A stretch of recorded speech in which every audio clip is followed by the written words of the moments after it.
प्रधानमंत्री मोदी के जन्मदिन के मौके पर मुख्यमंत्री योगी आदित्यनाथ ने एक्स पर पोस्ट करते हुए पीएम मोदी को जन्मदिन की बधाई दी। सीएम योगी ने पोस्ट में लिखा कि 140 करोड़ भारतीयों की आशाओं आकांक्षाओं के संवाहक वैश्विक मंच पर नए भारत को अग्रिम पंक्ति में प्रतिष्ठित करने वाले विश्व के सर्वाधिक लोकप्रिय राजनेता, हम सभी के मार्गदर्शक, एक भारत श्रेष्ठ भारत की संकल्पना को साकार करने वाले यशस्वी प्रधानमंत्री नरेंद्र मोदी को जन्मदिन की हार्दिक बधाई।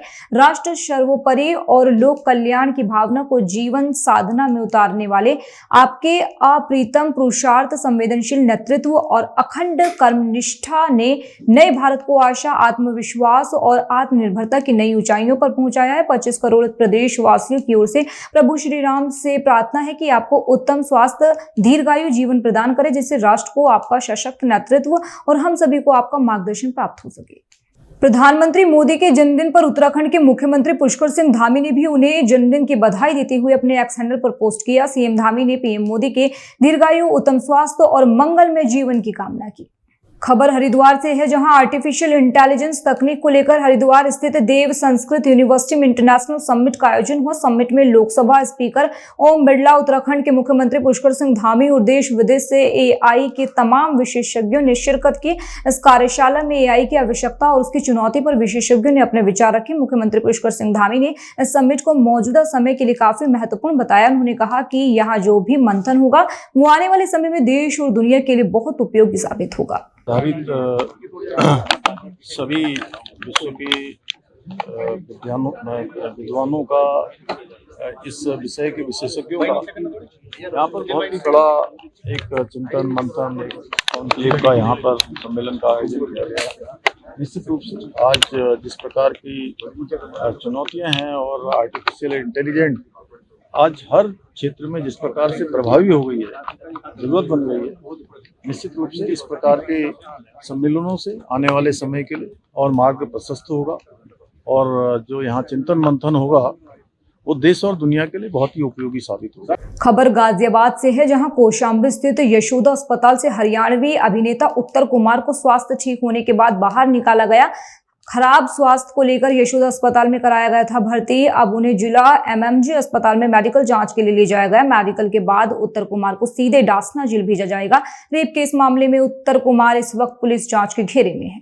खबर हरिद्वार से है, जहां शिवालिक पर्वत पर लगातार हो रहा भूस्खलन रेलवे के लिए मुसीबत बना हुआ है। मंगलवार शाम को 1.5 महीने में तीसरी बार भूस्खलन हो जाने से रेलवे लाइन बाधित हो गई। करीब 1.5 घंटे हरिद्वार देहरादून रेलवे रूट पर 4 रेलगाड़ियां प्रभावित हुई। रेलवे ट्रैक बाधित होने से रेलवे और जीआरपी अधिकारी तुरंत हरकत में आए और रेलवे लाइन से मलबा हटाकर ट्रैक को दोबारा ठीक किया। लगातार हो रही बारिश के चलते शिवालिक पर्वत दरक रहा है, जिसके चलते बार बार रेलवे लाइन बाधित हो रही है। वहीं पहाड़ी के दरकने से भीड़भाड़ वाला ये इलाका भी खतरे की जद में है। ये मलबा लगभग 6:35 में आया था शाम को और एक करीबन 1.25 घंटे के आसपास ये मार्ग जो है अवरुद्ध रहा, लेकिन जीआरपी, आरपीएफ और रेलवे विभाग ने मिलकर इसे तुरंत क्लियर करवाया।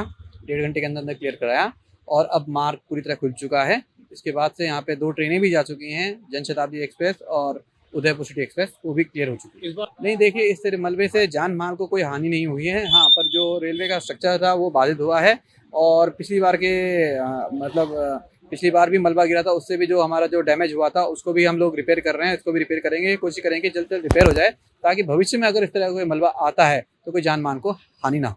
खबर बिजनौर से है, जहां जिलाधिकारी जसजीत कौर के निरीक्षण से जिला महिला अस्पताल में हड़कंप मच गया। इस दौरान मरीज ने डीएम से शिकायत भी की, जिसके बाद डीएम की ओर से जिला महिला अस्पताल, ब्लड बैंक, डायलिसिस सेंटर सहित पूरे मेडिकल यूनिट्स का विस्तृत निरीक्षण कर स्वास्थ्य सेवाओं को पूर्ण मानक के अनुरूप संचालित करने के निर्देश दिए। इस अवसर पर मुख्य चिकित्सा अधिकारी डॉक्टर कौशलेंद्र सिंह, मुख्य चिकित्सा अधीक्षक पुरुष अस्पताल डॉक्टर AK त्यागी, महिला अस्पताल डॉक्टर प्रभा रानी और अन्य चिकित्सा विभाग के अधिकारी मौजूद रहे।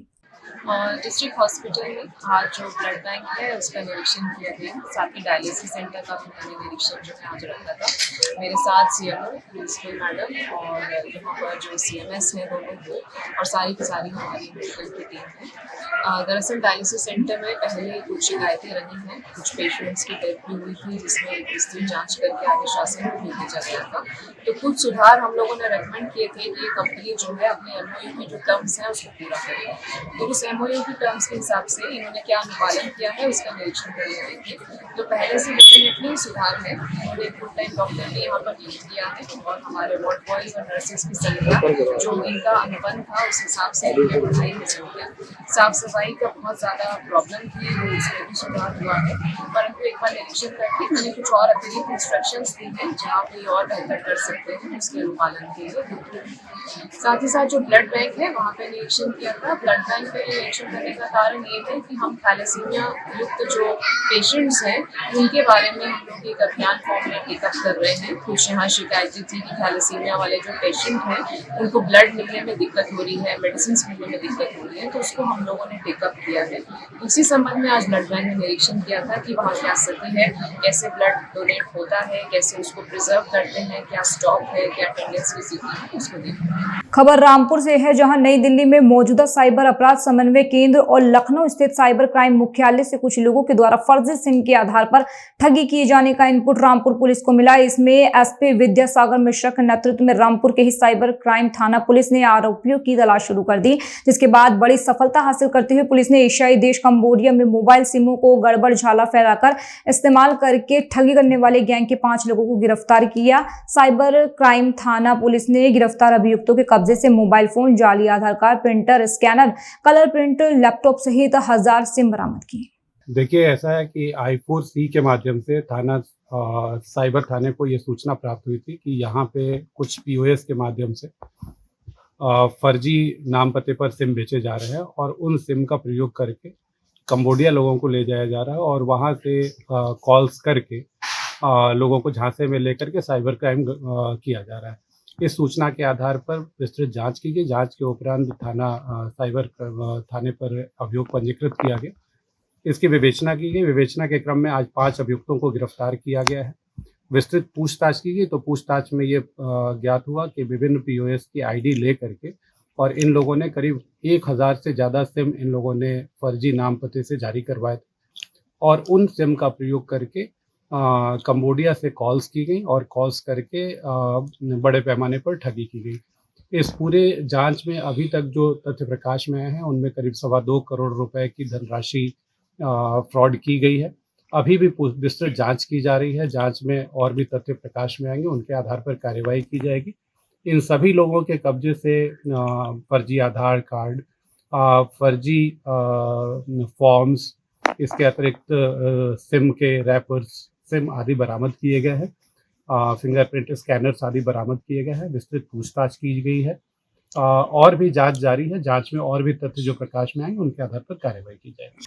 खबर हरिद्वार से है, जहां लक्कड़हारन ज्वालापुर हरिद्वार के 119वें वार्षिक उत्सव का शुभारंभ हो गया। श्रवण कुमार नाटक कैलाश लीला रावण नंदी संवाद की लीला से प्रारंभ हुआ। मुख्य अतिथि तन्मय वशिष्ठ की ओर से विविध रूप से रंगमंच पूजन कर लीला का शुभारंभ कराया गया। तन्मय वशिष्ठ ने कहा कि आज की युवा पीढ़ी सनातन संस्कृति को बचाने के लिए तत्पर है और निरंतर सामाजिक सांस्कृतिक मंचों के माध्यम से अपनी संस्कृति को अग्रसर करने का कार्य कर रही है।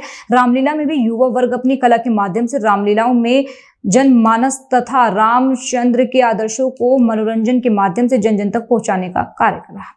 खबर अलीगढ़ से है, जहां अकराबाद में रिपोर्ट करने के बाद भी कोई कार्रवाई नहीं किए जाने के संबंध में पीड़ित कमलेश देवी परेशान रही। आरोप है कि दरोगा ने विपक्षी गण के प्रभाव में अभी तक कोई कार्रवाई नहीं की, जिस वजह से दूसरा पक्ष कह रहा है कि हमारा इलाके में जूता पूजता है, कोई गवाही देने वाला भी पैदा नहीं होगा। पीड़ित और उसके परिवार की कोई सुनने वाला नहीं।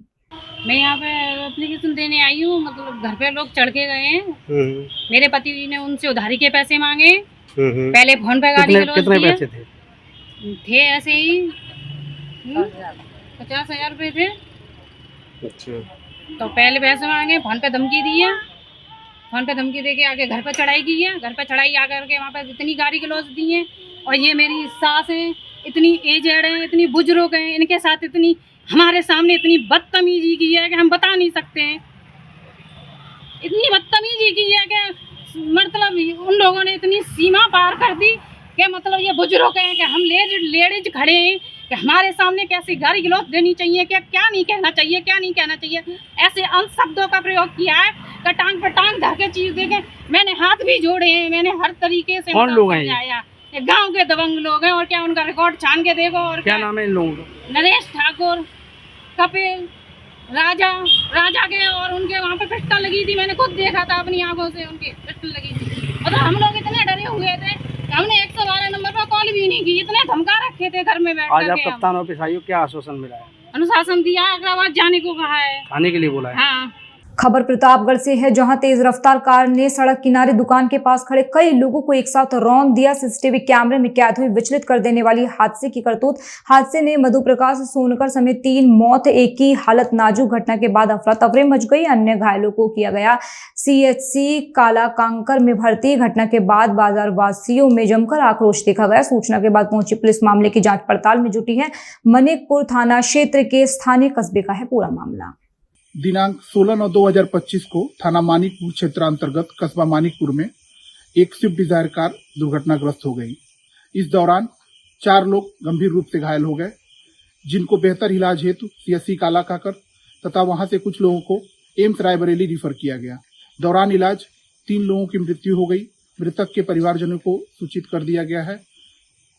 घटना में संलिप्त कार चालक को पुलिस ने हिरासत में ले लिया है।